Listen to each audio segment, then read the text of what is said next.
Betul, memang saya dulu pernah jadi korban perbudakan, tapi dia benar-benar perbudakan ya. Iya.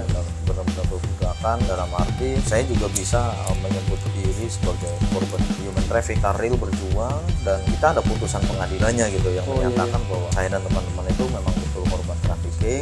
Dan Assalamualaikum warahmatullahi wabarakatuh. Jumpa lagi bersama saya Deddy Somplak. Alhamdulillah. Kali ini saya di Sekretariat Asosiasi Pekerja Perikanan Indonesia yang kebetulan lokasinya di daerah Tegal, Jawa Tengah. Alhamdulillah saya langsung ketemu dengan ketua umumnya Mas Imam Syafi'i yang sebetulnya saya dari dulu pengen langsung ketemu langsung ngomong podcast sekarang ini. Dulu kan mungkin pernah kawan-kawan pernah nonton video saya dengan beliau waktu pas lagi cum di kapal ya kan, beliau ada di sini. Ya alhamdulillah sekarang dikasih kesempatan. Biasa kalau lagi sakit ya moga-moga cepat diberikan kesembuhan, yang lagi di perjalanan moga-moga diberikan keselamatan. Amin. Terus juga seperti biasa subscribe, like, share, dan komen Deddy Somplak. Sekarang saya lagi di sekretariat dengan Ketua Umum AP2I yang alhamdulillah telah memberikan waktu dan tempat kepada saya, yang sebelum video ini pun saya sudah bikin video podcast juga dengan salah satu pengurus AP2I. Ya alhamdulillah dia banyak pengalaman juga waktu dikerja di kapal ikan. Oke, kita langsung aja. Gimana Mas kabarnya? baik. Alhamdulillah. Jadi kita sudah ketemu langsung ya. Ya, betul. Sudah sekian lama, kurang lebih mungkin 1 tahun lah atau lebih, mungkin saya belum pernah ketemu dengan beliau gitu loh. Ya terakhir kita jumpa waktu itu mungkin 2021 mungkin ya. 2021 di Jakarta waktu itu. Saya sempat ketemu beliau juga langsung waktu itu di Jakarta. Cuma sering juga komunikasi lewat WA ya kan. Ya sharing-sharing lah ya kan, sesama aktivis juga. Kebetulan beliau sekarang lagi berkecimpung di Ketua Umum Serikat Pekerja khususnya di sektor perikanan. Yang ingin mungkin saya sampaikan dari awal ini, mungkin saya ingin ini Mas. Dari dulu jujur saya tuh mengenal sosok sampean ini, sebetulnya kiprah dari perjalanan sampean ini apa ya? Saya juga melihat dari situs website seorang Imam Syafi'i, seorang aktivis. Itu dulu kalau nggak salah korban dari perbudakan kapal ikan juga, betul Mas ya? Itu gimana ceritanya itu Mas? Lalu menit Karena ini kan banyak mungkin yang belum tahu, atau mungkin hanya oh iya Mas Imam dulu begini. Cuma kan hanya lewat tulisan mungkin. Iya. Bagaimana itu Mas dulu ceritanya? Ini pertanyaan dalam dan kayaknya kita harus seruput dulu Mas. Oke. Harus ngopi. Alhamdulillah ini saya diberikan suguhan kopi. Alhamdulillah.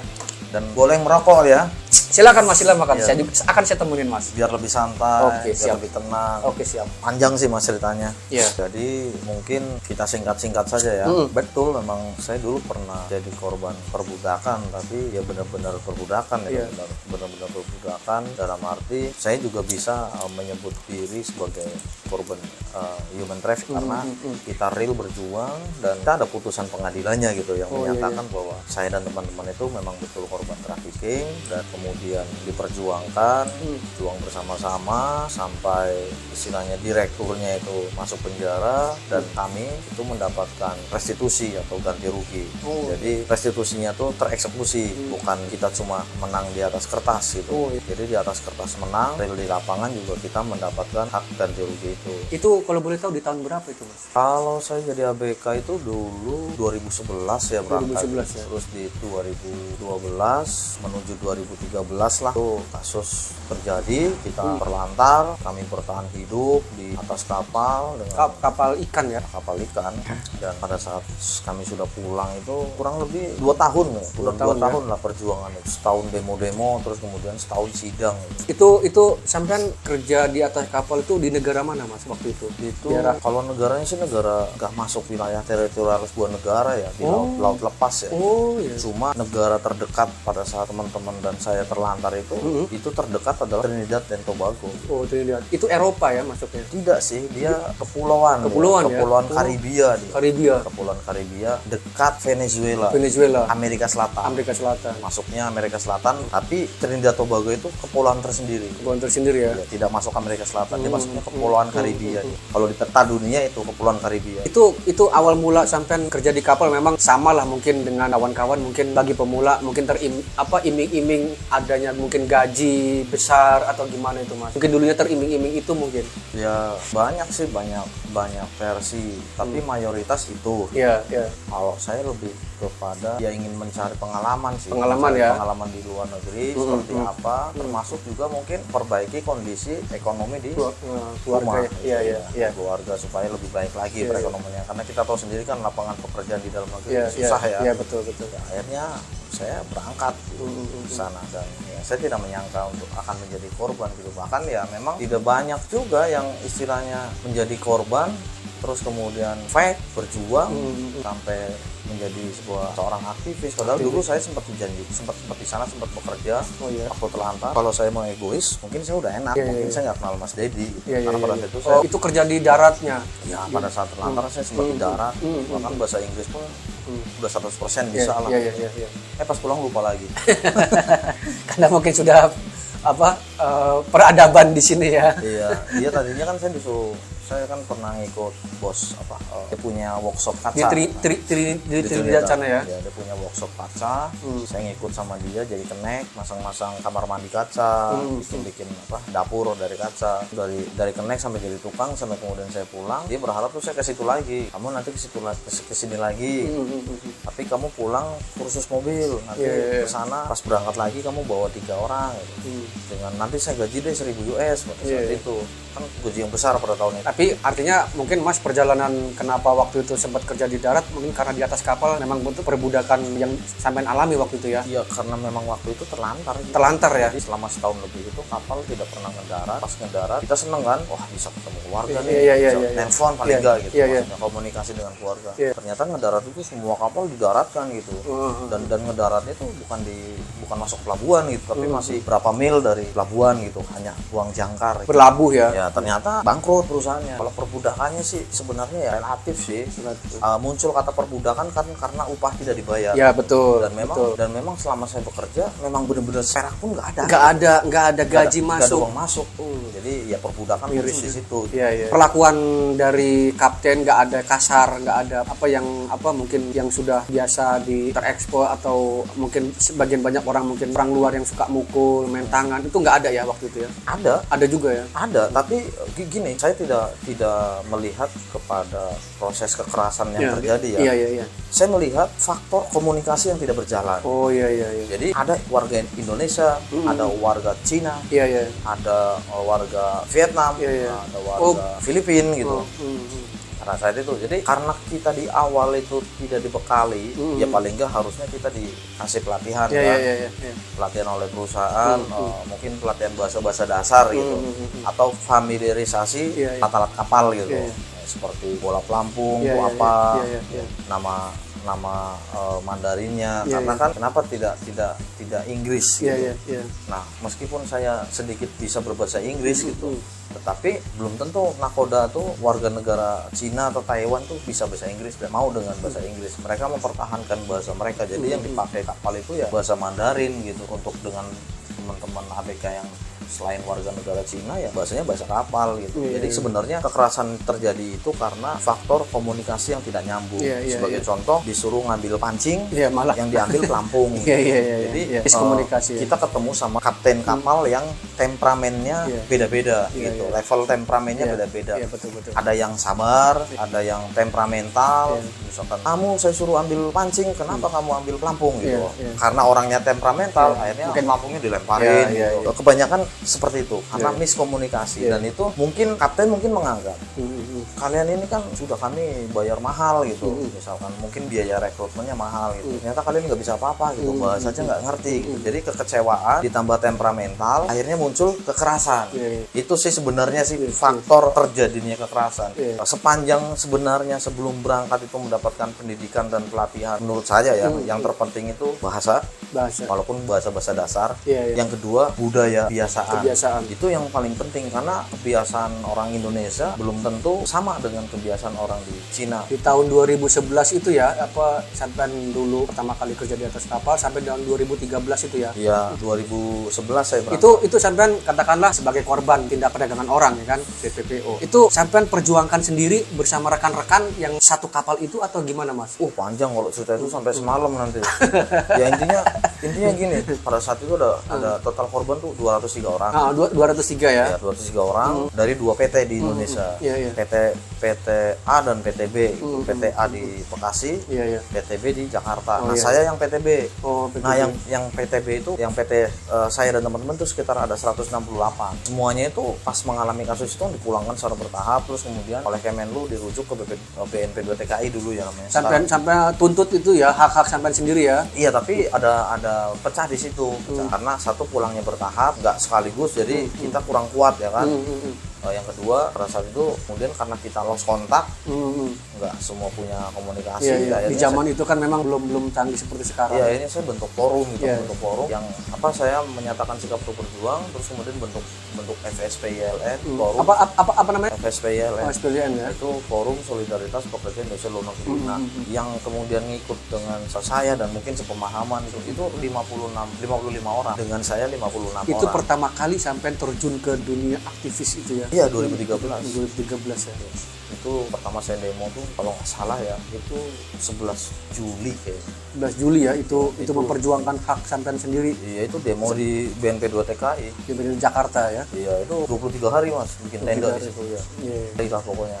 Iya, saya pun melihat di satu website memang seorang Imam Syafi'i ada di situ memang perjalanan. Cuma kan bentuk tulisan siapa profil Imam Syafi'i. Saya baca memang. Mungkin kawan-kawan juga bisa lihat situs apa Mas kalau boleh tahu itu. Imam Syafi'i ya kalau nggak salah. Kalau nggak profil, saya pernah baca itu Mas. Ada gambar sampean dengan kaos merah dengan gambar siapa yang Parah. ya itu. Banyak. Saya Di melihat itu. saya banyak sih ya blogger sih ya. Ya, blogger. Di Kompasiana ada, di Blogger ada, terus di situs-situs online lah itu juga ada. Apa Mas yang membuat sampean jadi terpanggil? Mulai dari sampean sendiri yang menjadi korban waktu itu hingga sampai sekarang. Nggak tahu, bingung. Sampean nggak bisa jawab apa? Mungkin karena memang hati atau memang punya jiwa itu. Yang ngerti tadinya tuh saya berjuang buat, Iya, buat hak saya gitu. Iya, Tapi di tengah perjuangan banyak teman-teman yang lapor gitu. saya keder gitu. Saya sendiri nggak bisa menyelesaikan kasus saya gitu. Iya. Kok teman-teman pada ngadu. Ah. Terus kemudian ya sebagian besar selesai gitu. Nah. Sebagian besar selesai. Kadang-kadang gue juga bingung gitu. Kalau melihat dari rentetan, mohon maaf ya, mungkin dari pendidikan sampean dari SD, SMA atau gimana? Kuliah hukum atau gimana? Enggak, saya otodidak aja. Otodidak ya. Biasanya SD, SD. ya kan, SMP, terus SMA, tapi nggak lulus. Ya kan. Ya terakhir saat ini SMA tapi paket gitu. Iya. Kalau kuliah pengen tapi Ya, belum kepikiran. Artinya Mas punya kelebihan tersendiri belajar secara otodidak. Otodidak ya. Ditambah lagi dulu mungkin pernah alami waktu pas perbudakan itu tadi. Yang pertama pernah ngalamin. Yang kedua saya ini ngelawan penyakit orang Indonesia. Apa itu Mas? Malas membaca. Iya juga sih. Saya ngilangin itu. Iya, betul Mas. Saya membaca, ya nggak tahu kenapa ya ketertarikan membaca regulasi. Akhirnya apa yang saya baca itu saya terap. Nah, kalau bisa diimplementasi bagus, kalau tidak bisa diimplementasikan ya dikritisi.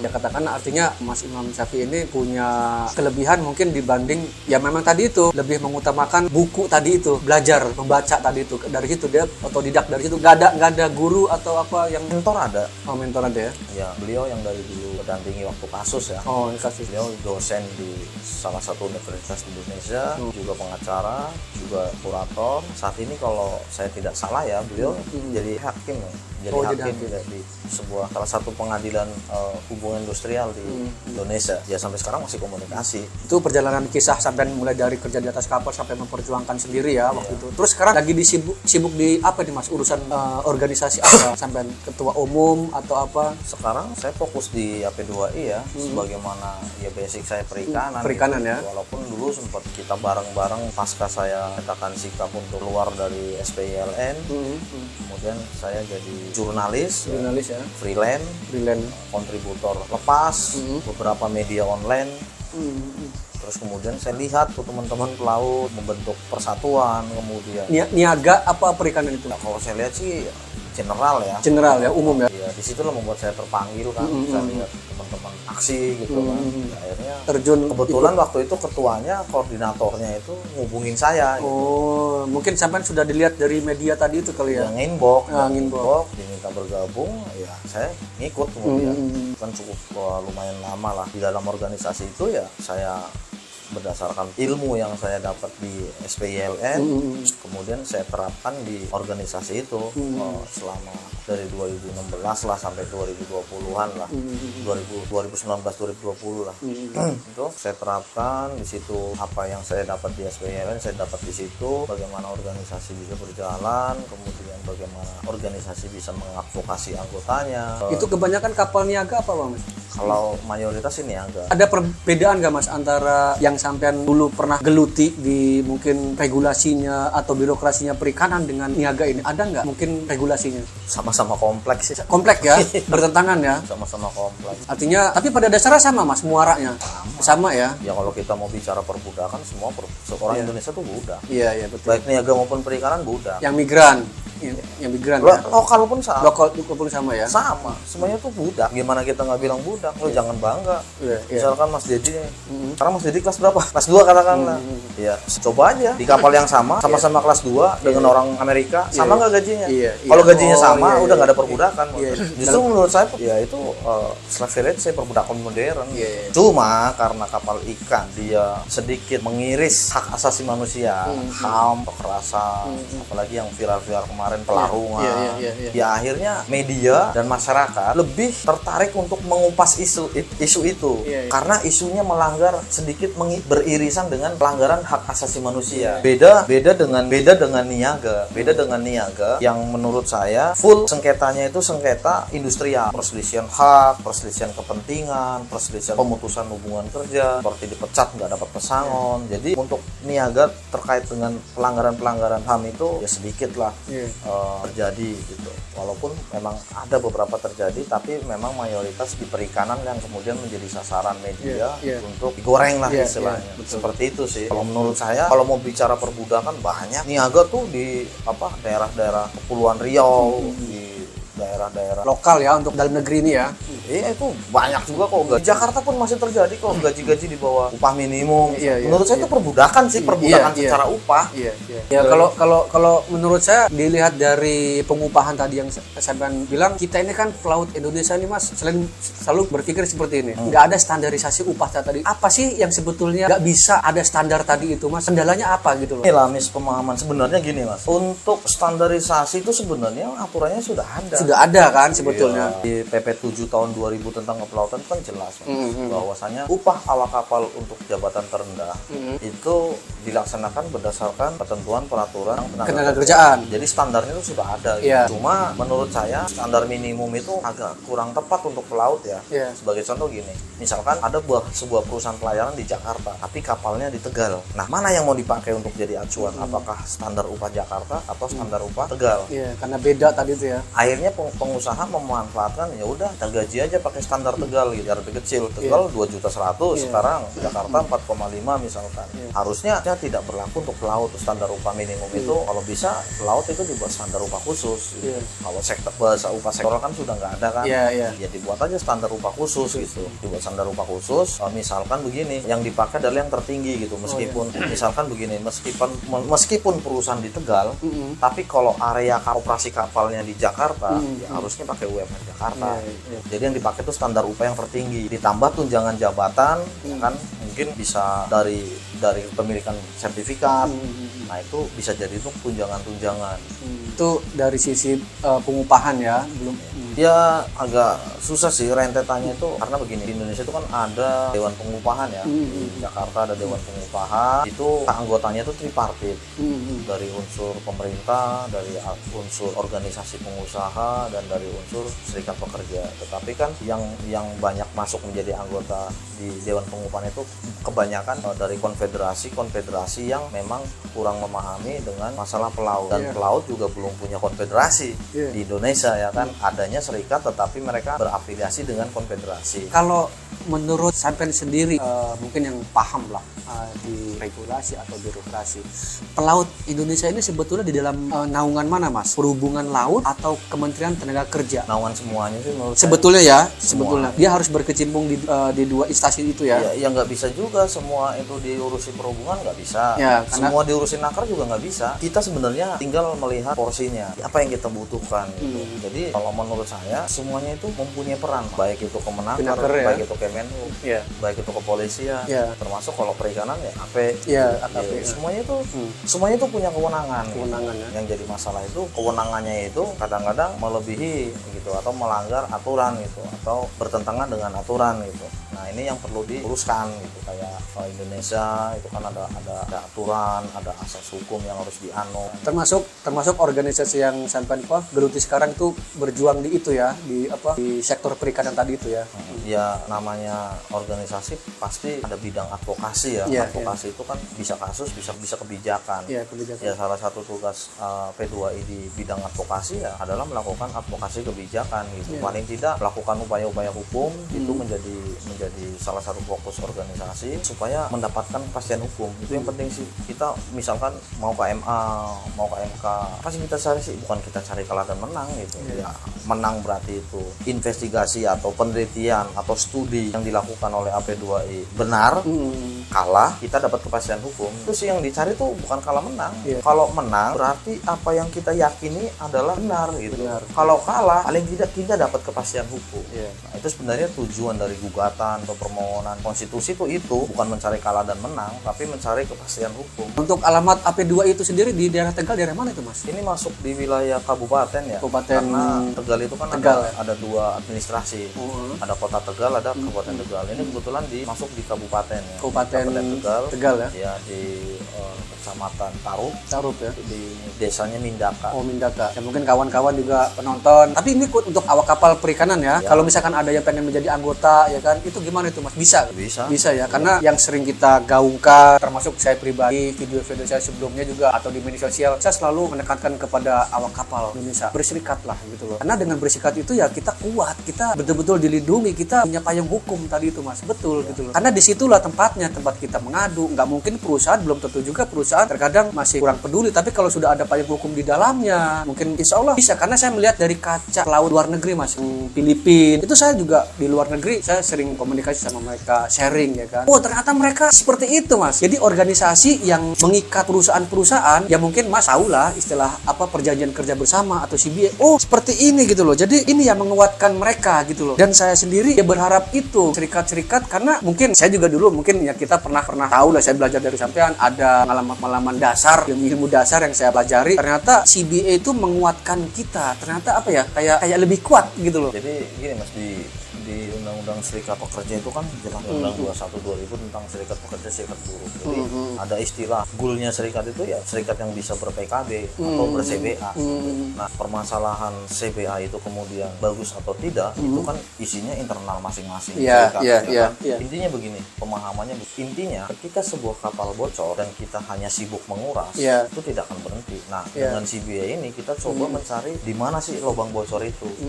Tidak mungkin sebuah serikat kemudian CBA dengan perusahaan, terus perusahaan itu kemudian langsung jadi bagus, tidak. Ya kita butuh waktu, kita butuh adaptasi, kita butuh pelan-pelan, kita butuh take and give ya. Jadi sama-sama menguntungkan dan kemudian sama-sama memperbaiki. Itu keuntungannya daripada CBA tadi itu ya di dalam perusahaan itu ya. Ya, salah satu keuntungannya adalah ketika terjadi sebuah perselisihan, mekanismenya itu menjadi singkat, tidak berlarut-larut, dan jarang sekali kita sampai berperkara di PHI kecuali benar-benar memang sudah tidak ada kesepakatan gitu.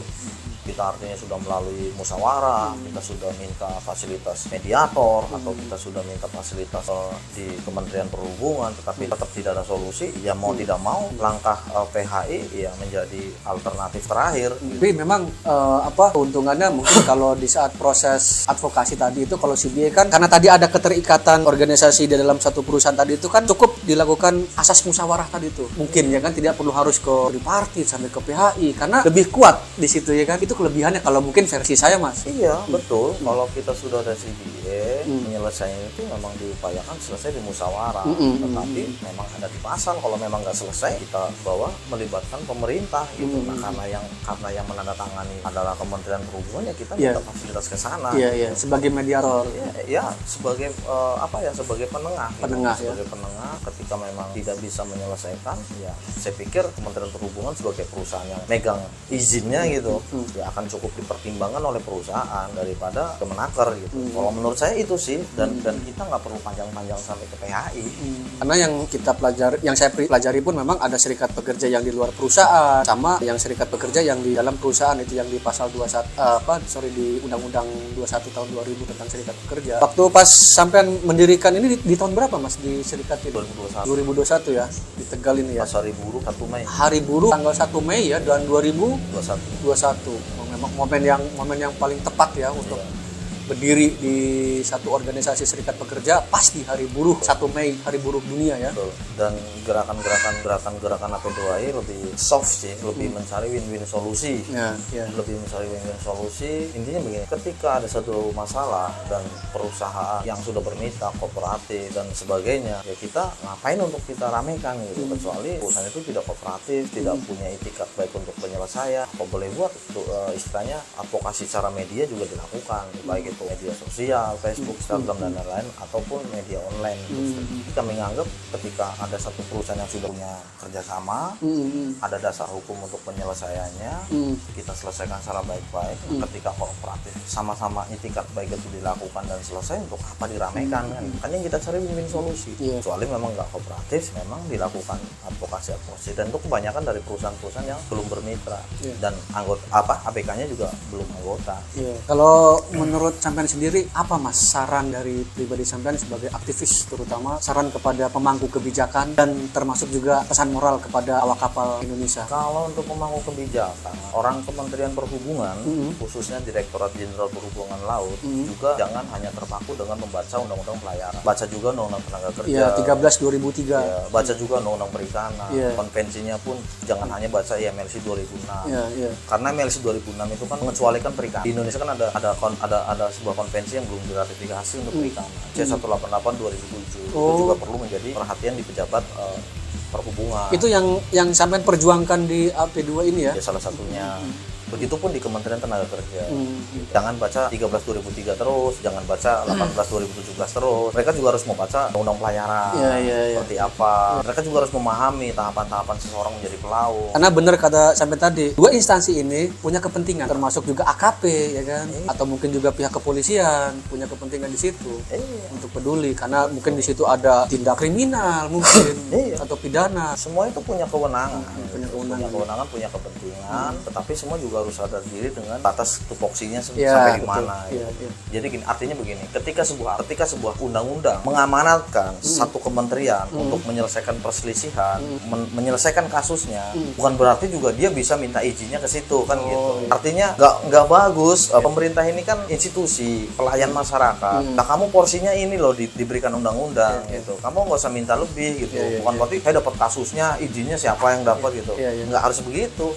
Itu namanya ngiri gitu. Kalau memang mau semua, ya ajukan gugatan konstitusi atau mungkin paling tidak memperbaiki aturan-aturan yang sudah ada gitu, buat aturan baru, ajak diskusi bagaimana yang terbaik. Bukan kemudian terkesan kok berantem gitu, kok sikut-sikutan gitu, kok tarik-tarikan gitu. Padahal ya dalam membuat sebuah kebijakan kan tentunya harus secara historis, yuridis ya kan, itu harus benar-benar dipahami, asas hukum ya kan, itu juga harus dibaca gitu. Kan kita punya asas hukum yang dianut gitu. Kalau sudah diatur dalam aturan yang khusus, yang umum dikesampingkan. Gitu. Berlaku tapi bukan menjadi prioritas gitu. Ya, contohnya ketika orang melakukan tindak pidana korupsi gitu, ya bukan pakai KUHP lagi gitu, tapi ada undang-undang tipikor.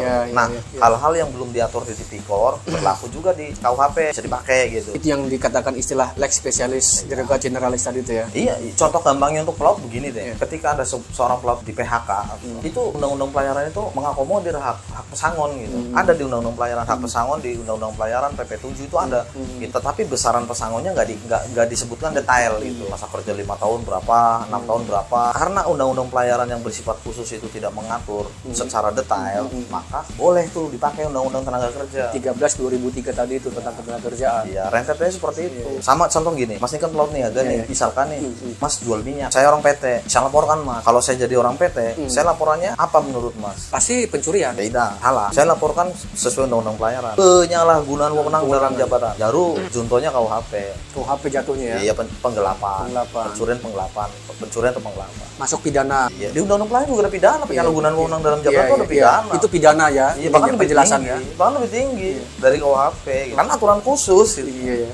Di pasal-pasal penjelasannya ya. Iya. Nah, itu juga harus dipahami gitu sama teman-teman di kementerian. Terus untuk awak kapal, pesan moralnya kalau kita berjuang sendiri itu kan berat, Mas. Seperti sebuah lidi kalau cuma satu kan gampang aja dipatahin kan. Betul. Tapi kalau udah diikat jadi satu, jadi sapu, Iya. nggak bakal bisa dipatahin gitu. Jadi intinya masuklah menjadi anggota serikat. Serikat pelaut itu banyak, Mas. Banyak, betul, Banyak betul, sekali. betul. Tinggal kita serak dengan yang mana, kita lihat visi misinya, kita lihat sepak terjang di lapangannya, kita ikutlah. Harapan sampean terhadap awak kapal pelaut itu sendiri apa Mas? Ya kesadaran Ya. kesadaran berserikat. Jangan berserikat ya. Karena hanya dengan itulah pelaut kemudian punya posisi tawar. Itu sih, Mas. Ya sebetulnya pada dasarnya seperti itu karena saya sendiri melihat berkaca kepada laut luar Mas. Itu pun yang saya alami dan juga saya sering sama kawan-kawan pelaut niaga khususnya karena kami kapal niaga. Selalu berpikir seperti ini dan selalu ngomongnya seperti ini. Iya, orang pelaut Filipina kuat terus gimana ya bagus gini.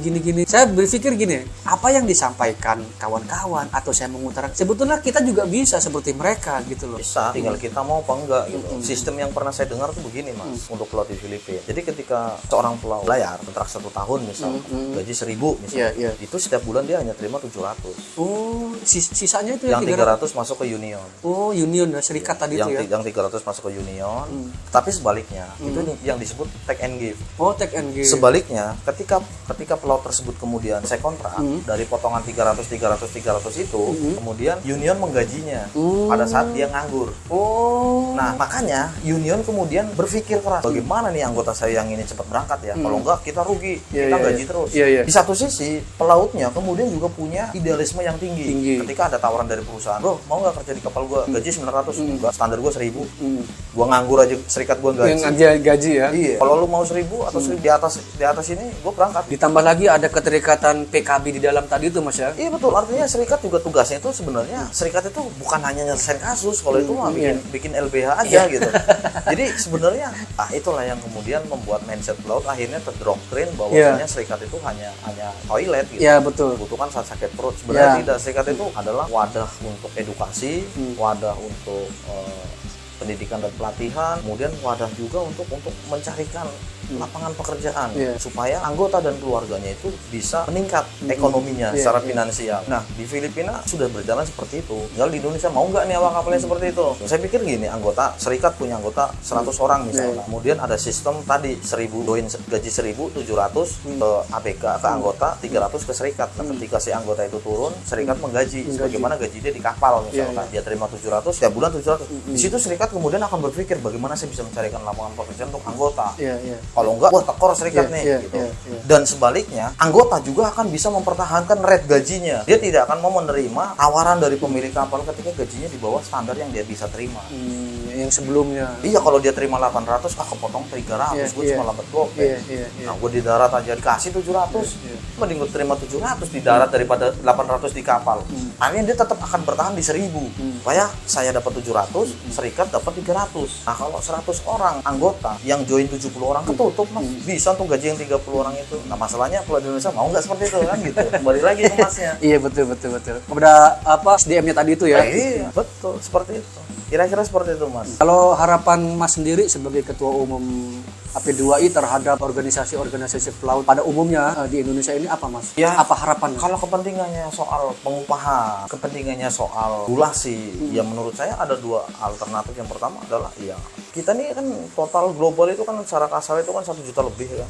Jumlah pelaut Indonesia ya. Iya, kenapa nggak kita coba bentuk satu konfederasi? Konfederasi gitu? Iya, supaya bisa duduk di Dewan Pengupahan, di LKS Tripartit Nasional. Itu harapan sampean ya? Iya, pengennya seperti itu gitu. Tapi kan ya ego dari masing-masing organisasi kan masih besar. Masih gitu.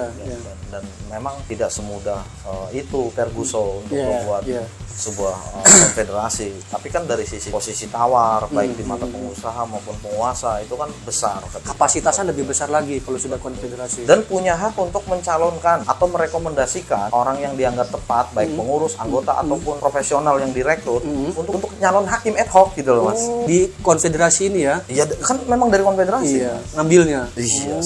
Jadi hakim PHI itu pemerintah, pengusaha, pekerja dari unsur-unsur itu. Yang jelas dia punya titel pendidikan yang Ya jelas S1 dong, S1, ya. gitu. Sarjana hukum. Tapi kan rekom dari konfederasi. Konfederasi. Nah, itu kendala kenapa di PHI juga kasus-kasus pelaut kerap mentok atau kalau putusannya nggak begitu adil ya karena ya mohon maaf hakimnya juga ad hoc dari unsur serikat pekerjanya juga kurang menguasai pelayaran dan memang belum ada. Itu karena itu. Iya. Itu Mas. Kalau yang sudah ada di Indonesia ini Mas, apa? Federasi untuk Pelaut Indonesia atau konfederasi belum ada tuh? Belum ada ya, hanya personal serikat-serikat aja. Tapi pada dasarnya memang ada kesadaran tadi itu lagi Mas. Iya. Kesadaran. Iya betul. Katakanlah nggak perlu harus ditekan.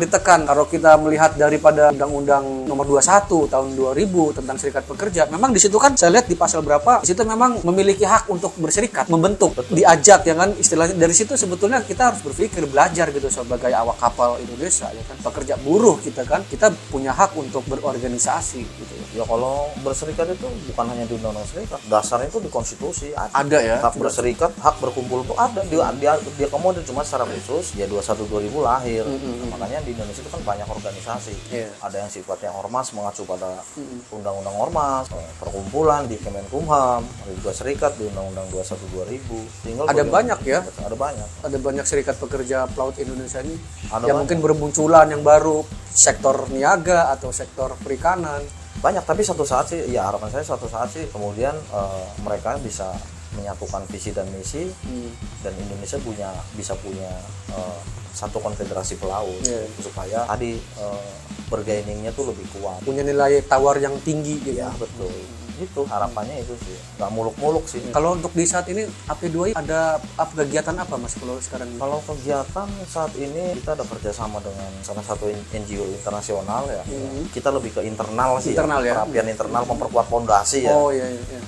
Supaya begini, jangan kita pengen memperjuangkan peningkatan kesejahteraan pelaut, tetapi yang kita jalan di lapangan pengurus-pengurusnya itu lapar gitu.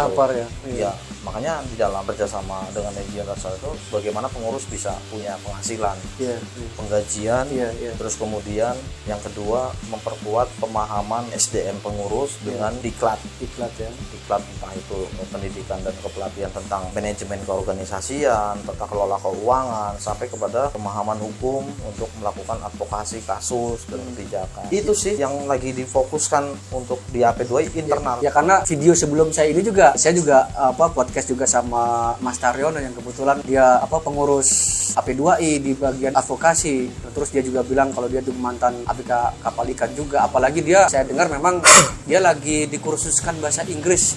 Itu dari AP2I ya. Betul. Artinya benar kata sampean bilang, bukan cuma melulu mungkin kasus karena kan tadi yang saya bilang, pelaut Indonesia selalu melihatnya organisasi serikat pekerja pelaut, selalu mindsetnya yang dipikir apa coba? Ya mungkin iuran itu aja yang selalu, karena saya juga minta keterangan dari mereka gitu loh. Dia bilang bukan seperti itu aja, banyak di dalam. Kalau pengen kamu tahu, bukan cuma masalah iuran atau kasus, jangan terlalu mengkerdilkan gitu loh. Itu terkadang pelaut umum yang nggak ngerti, kalau mungkin sudah masuk di dalam, sudah tahu ya kan, apa sih fungsinya, apa kegunaannya. Ya pada dasarnya tadi bersatu lewat satu wadah payung hukum tadi itu. Kan ada sekarang perikanan, niaga masing-masing. Ya memang harapan dari saya pribadi juga serikat pekerjanya bisa nanti yang benar sampean bilang, harapan bisa bentuk konfederasi lebih besar lagi gitu loh. Oke Mas, mungkin cukup sampai sini aja dulu. Saya juga bangga lah punya kawan, orang Imam Syafi'i betul-betul yang otodidak dari awal. Sama-sama Mas. Terima kasih atas waktunya dan tempatnya juga yang sudah diberikan saya tempat sini. Saya kurang lebih udah 5 hari. Ya alhamdulillah. Jadi seperti itu aja Mas. Moga-moga diberikan kesehatan, amin. Termasuk keluarganya, termasuk juga organisasi yang sampean jalani ini bisa lebih besar lagi. Amin. Terima kasih sama-sama Mas. Oke kawan-kawan, cukup sampai di sini aja. Seperti biasa, subscribe, like, dan komen. Jadi Somplak. Assalamualaikum warahmatullahi wabarakatuh. Waalaikumsalam warahmatullahi wabarakatuh.